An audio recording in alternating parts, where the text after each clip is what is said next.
remember last week, Paul had been grabbed by, they started a riot and then was grabbed by the temple captain of the guard. And he's now being taken to some place. And we ended at verse 39. We ended at verse 39 in Acts chapter 21 because the verse 40 ends with saying. And so if you read it in verse 21, chapter 21 and verse 40, and when he had given him license, Paul stood on the stairs and beckoned with the hand unto the people, and when there was made a great silence, he spake unto them in the Hebrew tongue, saying. That would have been a bad place to leave last week. And so that's where we're going to pick up this morning. The interesting thing in that verse is Paul, with a gesture of his hand, was able to silence the crowd. He hadn't even started speaking yet. So again, we see just a little bit of the respect that people had for Paul, even though the reason why most of the city was rioting was because of him. Of course, we saw last week some of them didn't even know what was going on. But they now see Paul, and some of them only recognize him as Saul of Tarsus, who left several years ago and has now come back. And so Paul is now on these steps in verse number 40, and he beckons with the hand to the people. He may have thrown his hand up like this, kind of giving the let's all kind of calm down. It may have been a beckoning like this. When we were in Mexico, I learned that beckoning with the hand can be offensive. And so what we learned to do in Mexico was beckon like this. And it may have been a hand motion like this, like this, like this. But whatever that hand motion was able to calm that crowd down. Number one, they saw Saul of Tarsus. Number two, he was making that motion that everybody realized or recognized as a sign of respect. They were quieting. But it doesn't just say they were quiet, does it? It says, and there was a great silence. Now, what was just happening? Weren't they all yelling out, not crucify him, that was Jesus, wasn't it? Away with him. The whole city was roused up, and the whole city is shouting out, away with him, away with him, away with him. And then Paul is grabbed, and now he's on these steps, and he makes that hand gesture. There's a great silence. Have you guys ever gone from something that was really noisy to something that was really quiet? Pretty quick. Do you guys get that hum in your ears? When you go from something noisy to something quiet, you're sitting in there and you just hear this in your ears. That's how it is with me. That's how it is with me. And so this was like an overwhelming silence. Now, verse number 1. What does he say? Men and brethren. Or men, brethren, and fathers. Hear ye my defense which I make now unto you. And when they had heard that he spake in the Hebrew tongue, they kept the more silence. Now, what kind of silence was there before? There was a great silence. And now, when they hear that he's speaking in the Hebrew tongue, there's a what kind of silence? More of a great silence. Man, my ears would be really buzzing by now. Whee!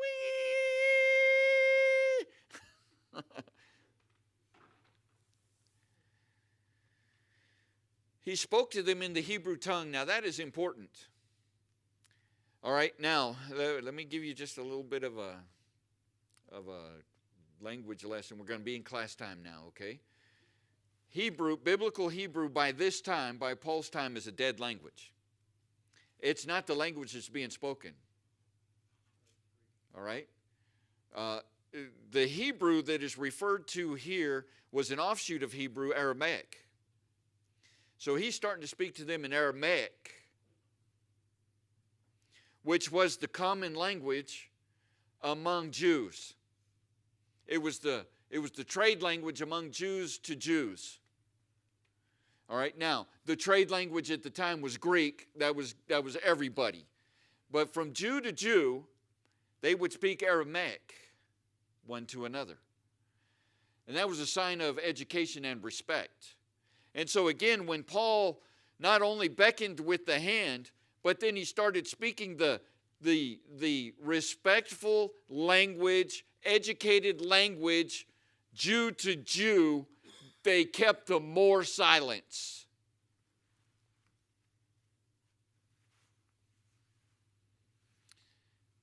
When I read that, it kind of prompted me to look up Proverbs 15 and verse 1. Proverbs 15 and verse 1, it says, "A soft answer turneth away wrath, but grievous words stir up anger." Think about Paul in this situation. Don't you know who I am? Don't you know what I've been doing for the last umpteen years? I've been walking through all the world, and I've started church after church after church after church, and I'm a preacher of Jesus Christ. You ought to have a little more respect. Is that what he said? That's not even an inkling of what he said, is it? Men, brethren, and fathers. Ooh, he threw in brethren. This is Jew to Jew. He's trying to soften the animosity against him in the way that he speaks. A soft answer turneth away wrath. If Paul was to start out like I just was kind of illustrating a moment ago, do you think the people would have kind of bucked up a little bit? They'd go, no, you're not going to talk to me like that. I don't care who you are. But now they're keeping the more silence. Because of the beckoning of the hand, the speaking in the educated language of the time, and he refers to them as men, brethren, and fathers. Hear my defense, which I now make unto you. Boy, they heard that, and they were like, whoa. Well, what was his defense? Verse number 3.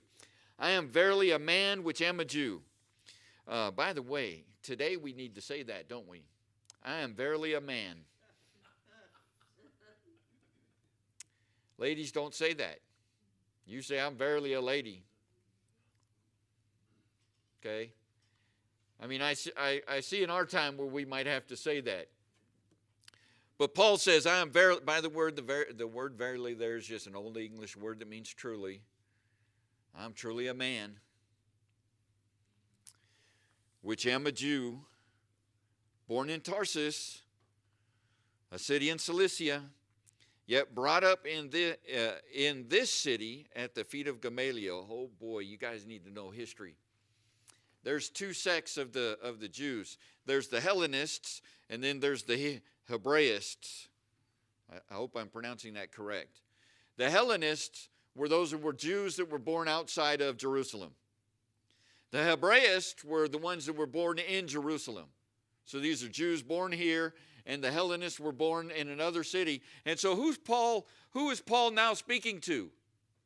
Well, both groups. He's just now gotten both groups on his side. Look at this. The Hellenists, I am verily a man which am a Jew, born in Tarsus in the city of Cilicia. It's born outside of Jerusalem. All the Hellenists are like, he's our guy.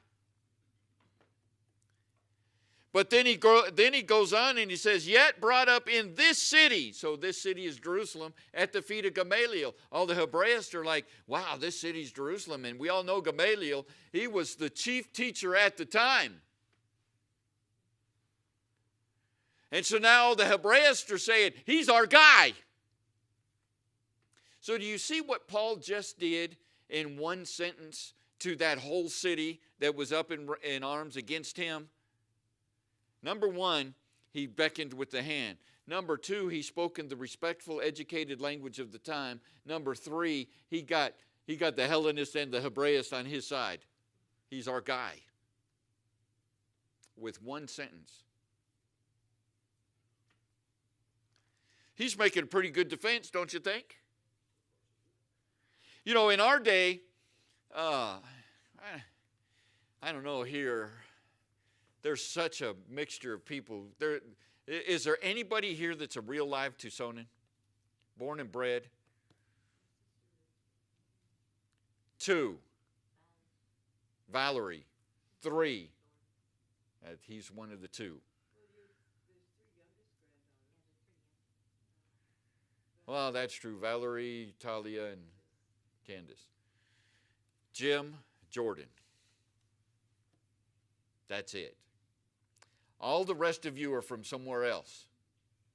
What's your favorite football team? Just say it out loud. What's your favorite football team? See? See, now we've already got rivalry inside the church, don't we? If I was to tell you my favorite team was the Oakland Raiders. All right, now did you hear me correctly? Did you hear me correctly?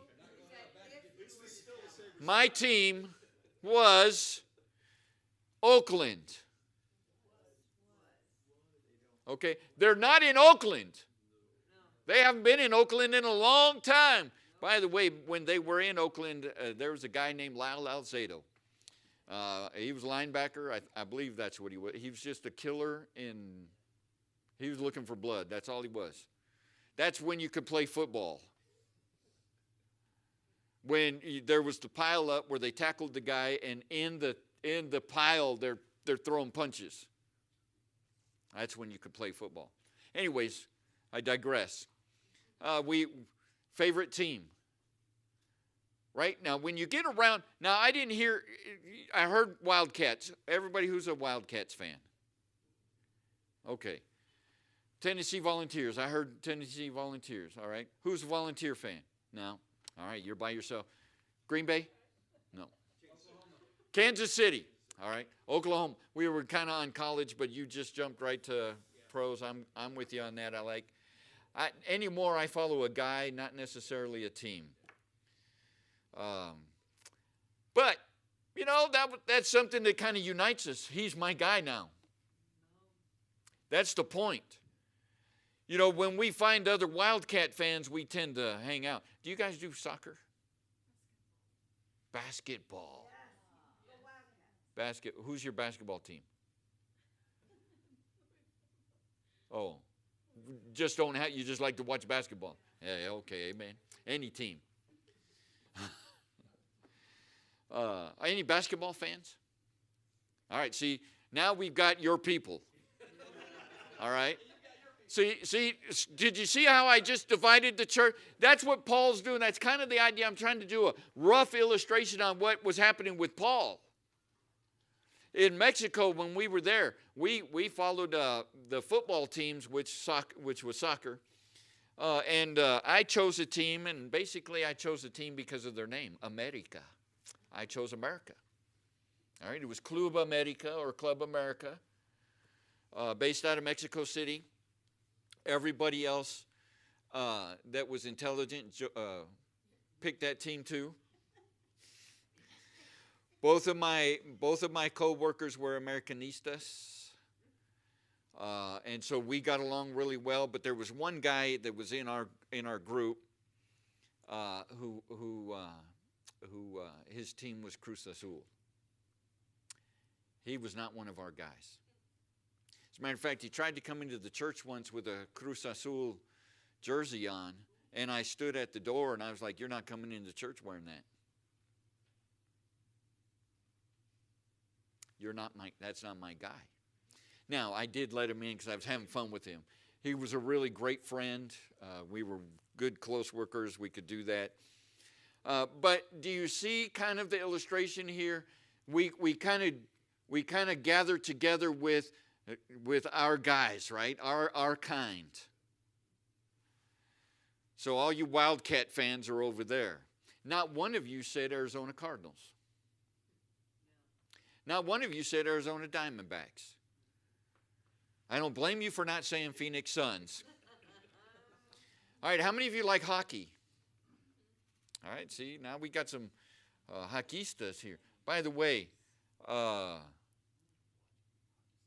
there is a special night coming up with the Roadrunners that the churches have been invited to, and we've been invited to. So if you guys want to go, it's in November.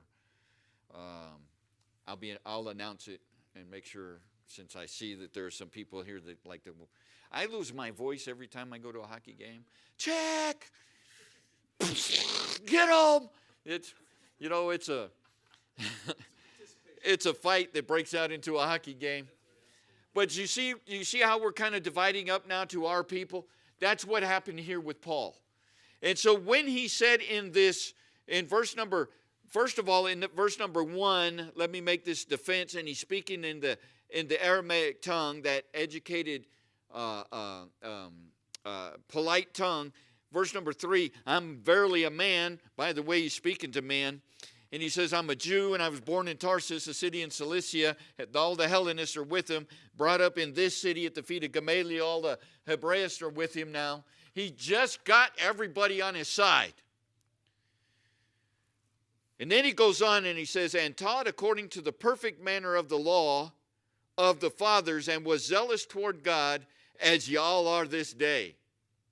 So what's he saying? He said, just like you are, I was. And he's going to reference it, but he's the one that held the coats of all the people that stoned Stephen. And he was like, go team, go. He's one of those of that way. Kill him, go.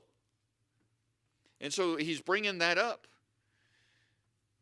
Verse number 4, and I persecuted this way, and again, that's a reference to Christianity, the early church, unto the death, binding and delivering into prisons both men and women, as also the high priest doth bear me witness, and all the estate of elders, from whom also I received letters unto the brethren, and went to Damascus to bring them which were bound unto Jerusalem for to be punished. I was going there to get them.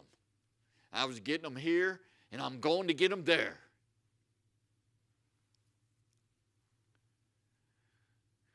Verse number 6, and it came to pass that as I made my journey and was come nigh unto Damascus about noon.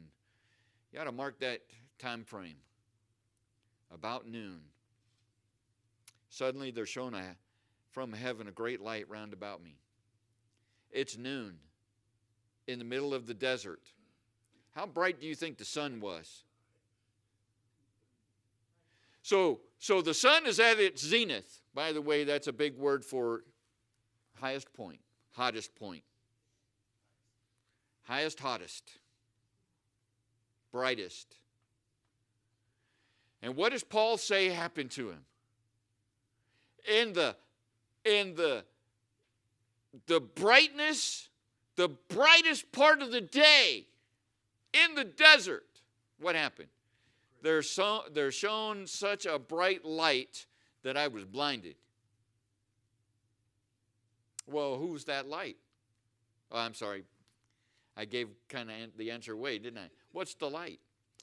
Hold your place here. Go back with me to Genesis chapter 1. Keep a finger, fold a page, stick a ribbon there, put a piece of paper.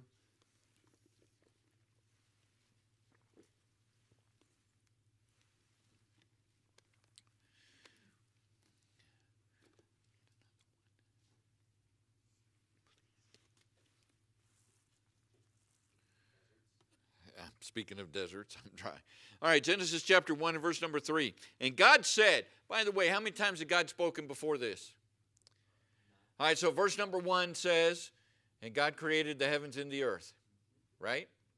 Verse number 2, and the Spirit moved upon the waters, right? Thank you. And verse number 3. So this is the first time God's speaking. Is that right? And he says, let there be light. By the way, in the Hebrew, because you guys know that I'm studying that, so I really have to show off now. It just says, light be.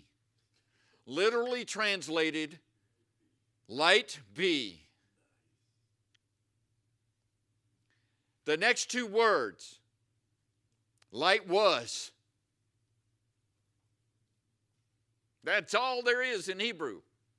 Light be, light was.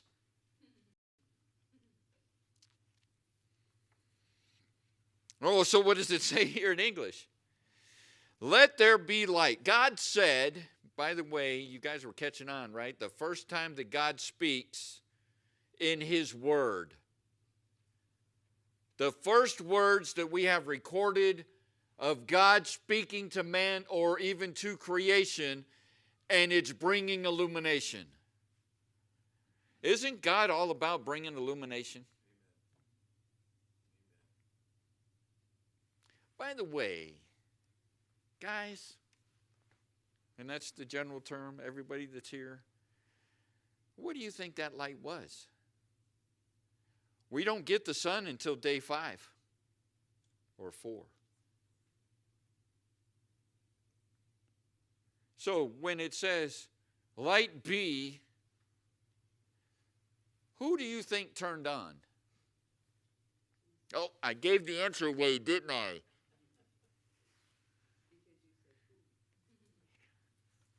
John chapter 8. Go with me to John chapter 8.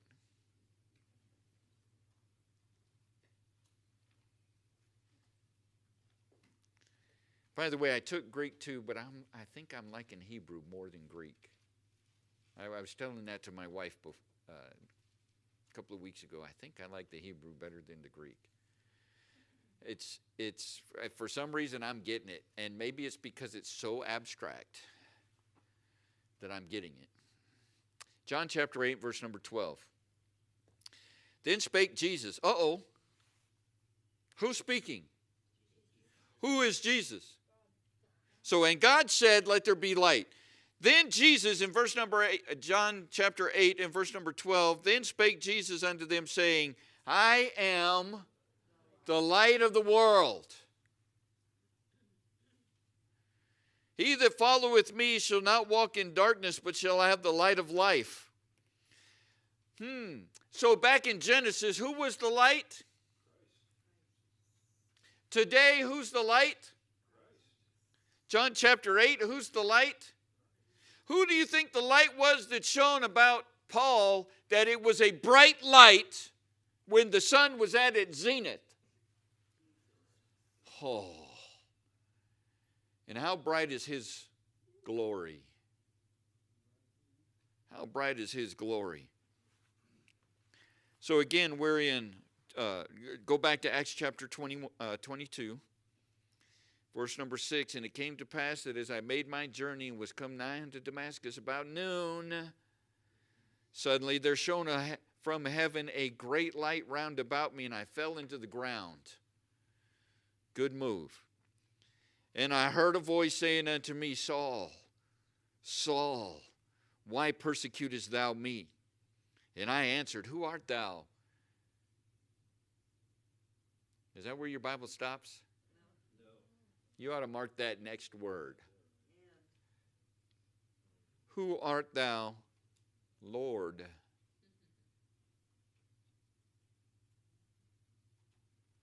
Who else can make... Do you think that Saul of Tarsus knew Genesis chapter 1 verse number 3? He hadn't run into the John chapter 8 light yet. Well, he just did. But he doesn't know what it is. But something in him makes him say, who art thou, Lord?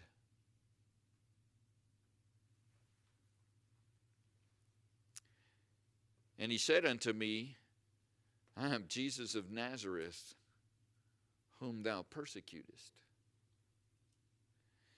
Have you guys ever been in trouble and you've had that feeling on the inside of your body like, oh no, I'm in trouble? It might be different for all of us, but all of my insides, there's either butterflies or it just goes whoop.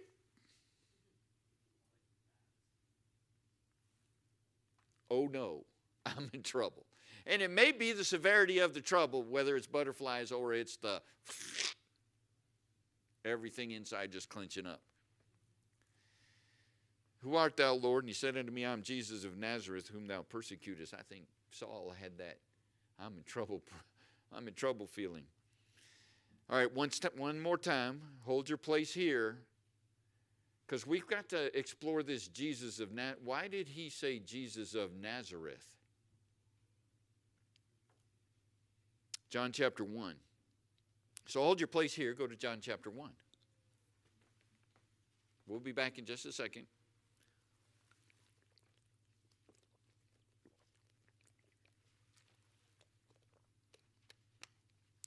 John chapter 1, verse 45. Jesus is picking his disciples. Actually, it seems like disciples are picking disciples, aren't they? Aren't they? Jesus walked by a couple of them and he said, follow me. And they were like, okay. But then, like Philip ran and got his brothers, didn't he? Well, that's what's happening here. Philip findeth Nathanael. This is in verse 45, John chapter 1.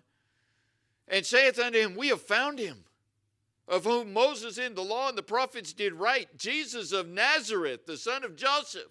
And what was Philip or Nathanael's response? And Nathanael said unto him, can any good thing come out of Nazareth?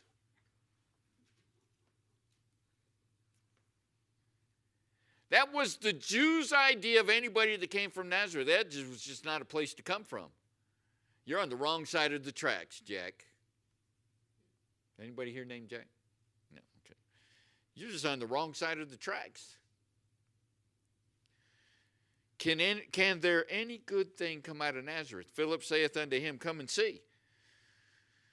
Jesus saw Nathanael coming to him and saith unto him, behold, an Israelite indeed, in whom is no guile. Do you think Jesus got a little sarcastic here?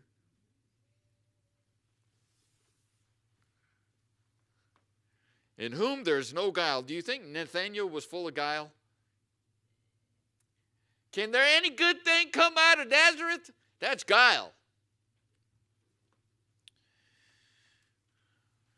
Verse 48, Nathanael saith unto him, whence knowest thou me? Valid question. How do you know me? Jesus answered and said, I'm God. Oh, he kind of says it out in a little bit more descriptive terms. But basically he's saying, I'm God. He said, I saw thee. Before that Philip called thee, when thou wast under the fig tree, I saw thee. Now, the valid question is, how did you see me? You weren't there. I was sitting under a fig tree by myself. I couldn't see anybody else.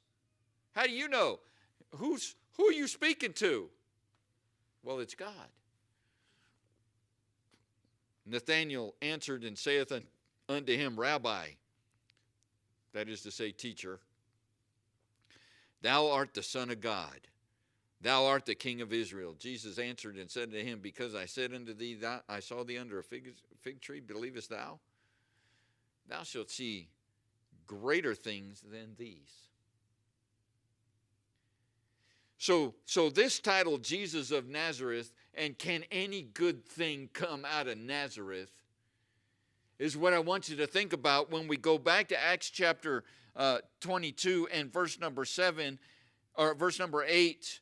And I, Paul, answered, who art thou, Lord? And he said unto me, I am Jesus of Nazareth,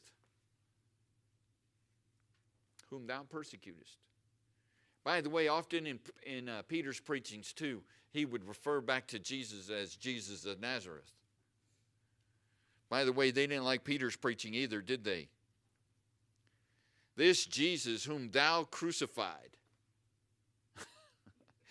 That's like was a theme message with Peter. This Jesus of Nazareth whom you crucified, this same one is the one I'm preaching to you. All right, we're back in Acts 22 and verse number 9 now. And they that were with me saw indeed the light and were afraid, but they heard not the voice of him that spake to me. I wonder if there was that Peanuts thing going on here. You know when Charlie Brown's teacher is speaking? I wonder if that's what they were hearing. Paul, or Saul of Tarsus, was the only one that was hearing the Lord. The rest of them saw the light, but they didn't hear or understand what was being said. Verse number 10, here's the second time that Saul speaks. And I said, what shall I do, Lord? What shall I do, Lord? The second time that Saul speaks, he's throwing that word Lord out again. Now, he knows exactly who he's speaking to now, doesn't he? The first time that he said it in verse number 8, and I answered, who art thou, Lord? He didn't know who he was speaking to. But then Jesus answered and said, I'm Jesus of Nazareth, whom thou persecuted. And then verse number 9, and they that were with me saw indeed the light, were afraid, but they heard not the voice of him that spake to me. Verse 10, and I said, what shall I do, Lord? He knows exactly who he's speaking to now. He knows he's speaking to Jesus, the ruler or the leader of that way, that he's on the road to go and to kill and to take back to prison. And what's he saying? Lord, Lord, Master.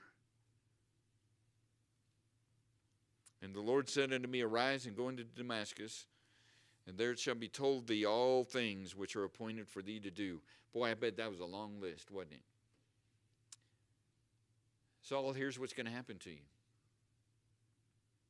You're going to go into the desert for 3 years. I'm going to teach you one-on-one. You're going to learn my ways. By the way, you're going to learn that way that you've been persecuting. You're going to learn that way. By the way, what is that way? Well, the death, burial, and resurrection of Jesus Christ. That's that way. And then we're going to let you preach to the Jews because I know that's where your heart is, but you're going to really reach out to the Gentiles. That's really going to be the focus of your ministry, is reaching out to the Gentiles. You're going to start some churches. There's going to be some trials in there. Don't worry about those things. If God would have laid out for me everything that was going to happen to me when I started this church, I would have said, forget that. But, what the Lord did say was, I want you to go and start the church. We'll worry about the rest when it comes. Isn't that how he works? He gives us grace in the time that we need it. That's right. He doesn't give us grace before that time. He doesn't give us grace really after that time, but in the time that's needed, we get the grace that we need. So Saul, don't worry about those things. We're going to tell you some things, but verse number 11, and when I could not see for the glory of that light, being led by the hand of them that were with me, I came into Damascus. And one Ananias, a devout man, according to the law, having a good report of all the Jews which dwelt there, came unto me and stood and said unto me, we ought to underline that next word, Brother Saul. Now, if we go back in Acts to the actual account, Ananias was having a discussion with the Lord. I say discussion. He was like, no, I'm not going to Saul. Don't you know who Saul is? Don't you know he came here to kill me? He's coming to throw me into jail. But Ananias is having this conversation with the Lord. And the Lord said, no. I have separated him for a job. But I need you to do a job first. But look how important this seemingly unimportant job that Ananias had how important it was to Saul of Tarsus or to Paul. He came to me and said, Brother Saul, receive thy sight. It was because of this man. And by the way, look how he describes him in verse 12. And one Ananias, a devout man, according to the law, having a good report of all the Jews which dwelt there. But he was a Christian. Came unto me. By the way, who am I? Saul of Tarsus was nobody at this time. He's a newborn babe. By the way, he didn't even realize he was a newborn babe. When did he get saved? When did he get saved? The second time that he said, Lord. From the first time to the second time is when Saul of Tarsus got saved.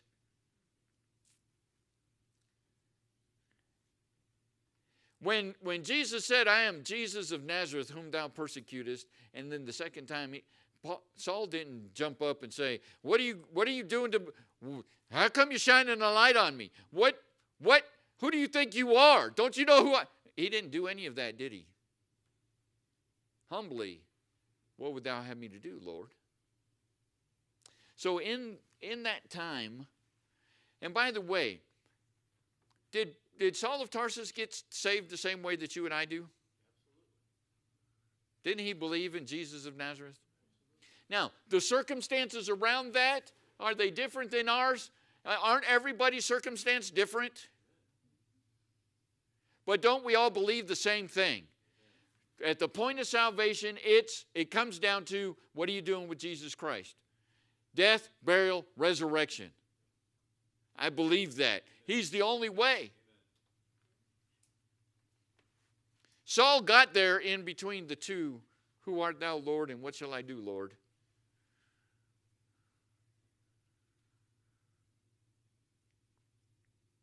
And then when Ananias showed up, he affirmed that, didn't he? Came unto me, verse number 13, and stood and said unto me, Brother Saul. Didn't he just affirm the fact that he got saved? How did Ananias know? Well, the Lord told him in that conversation. Although Ananias was a little skeptical. Brother Saul, receive thy sight. In the same hour I looked up upon him. So when Ananias said, receive your sight, I looked up and there he was. So what was the last thing that Saul saw? The bright light. What was the first thing that Saul saw? A brother in Christ. A brother in Christ. So in this passage, and we're going to end there for now, in this passage, we see where Paul is telling these men, I was just like you, I was zealous just like you, but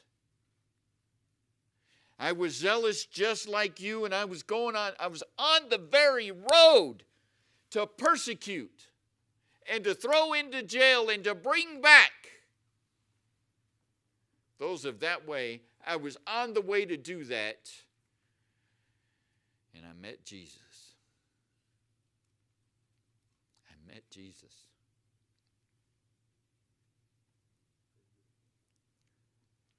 On the way to persecute that way, and then he becomes about the most vocal advocate for that way that there ever was. Now, what's the importance of that light? What's the importance of that light? When you got saved, was there a bright light around you? There was, you didn't see it. It wasn't illuminated like it was for Saul.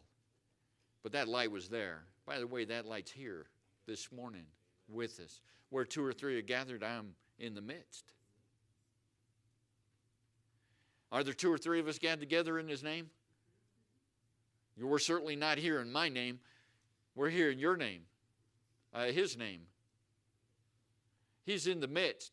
You know, I did this once before. I kind of divided the church. I was looking and kind of averaged out the church, and I picked the seat right next to where Anya is right now is where Jesus Christ is sitting. I think he's straddling those two chairs.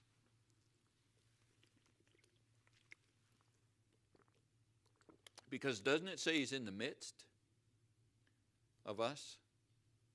That light is in the midst of us.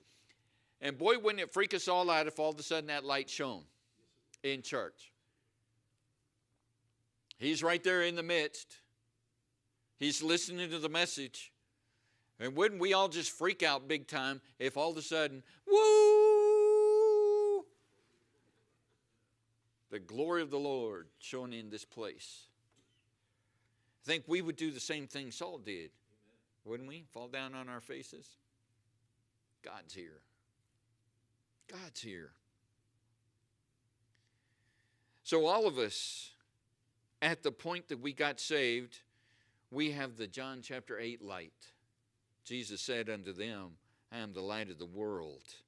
He that followeth me shall not walk in darkness, but shall have the light of life. The light. The light. And of course we see the conversion of Saul of Tarsus here, and then the healing from the blindness. And next week we're going to pick up what he's going to continue on saying to these men, and the rest of what happens in his life. We're going to be looking at that for the next several weeks. But think about the day that you got saved. Think back on that day and realize that that light was there, and also realize that that light is here this morning. That light is here this morning in the midst of us.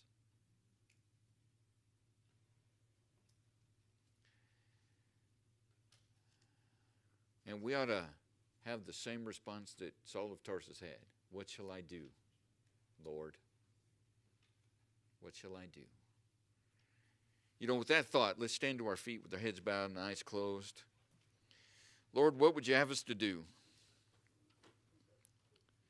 Lord, what would you have us to do?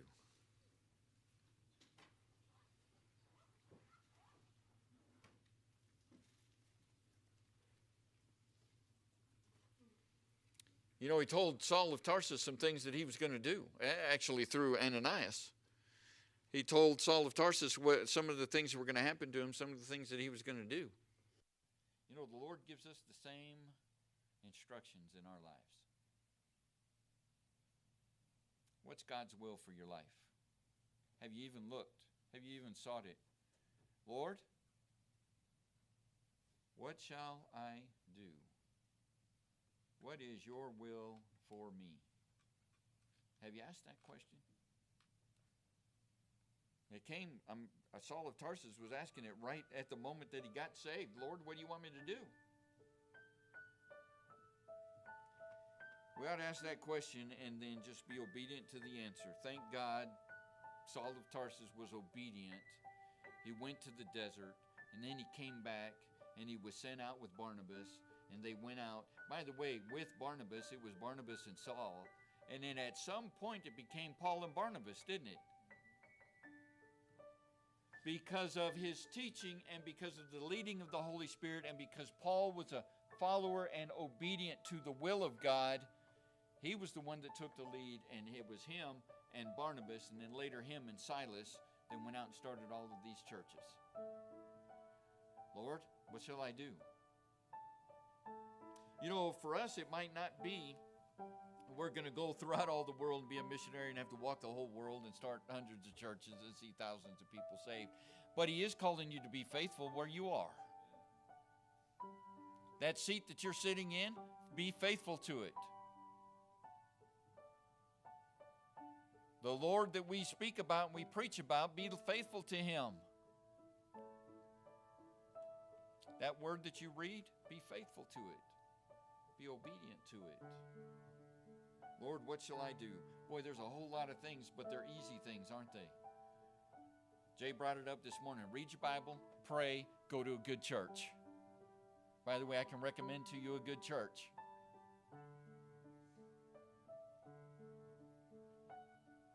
What shall I do? What shall I do? If you're here this morning, you're without Christ, boy, the light is here. And look what it did for Saul of Tarsus. It saved him. It can save you.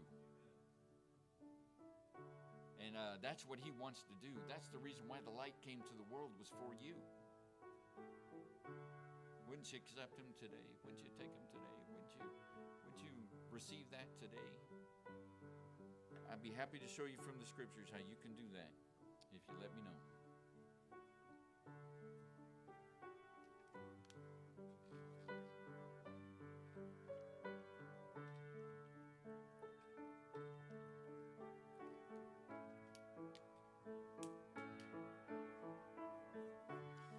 All right, I appreciate your attention this morning. Let's go ahead and be dismissed in a word of prayer. We can fellowship one with another. Look forward to seeing everybody back tonight at 6 o'clock. I was about to do the Master Club spiel, but I'm not going to. Bring your kids, but you ought to anyways. Bring your leaders. You ought to come anyways. And we'll start Master Club next week. All right, let's go ahead and be dismissed in a word of prayer. Jim, can you dismiss us, please?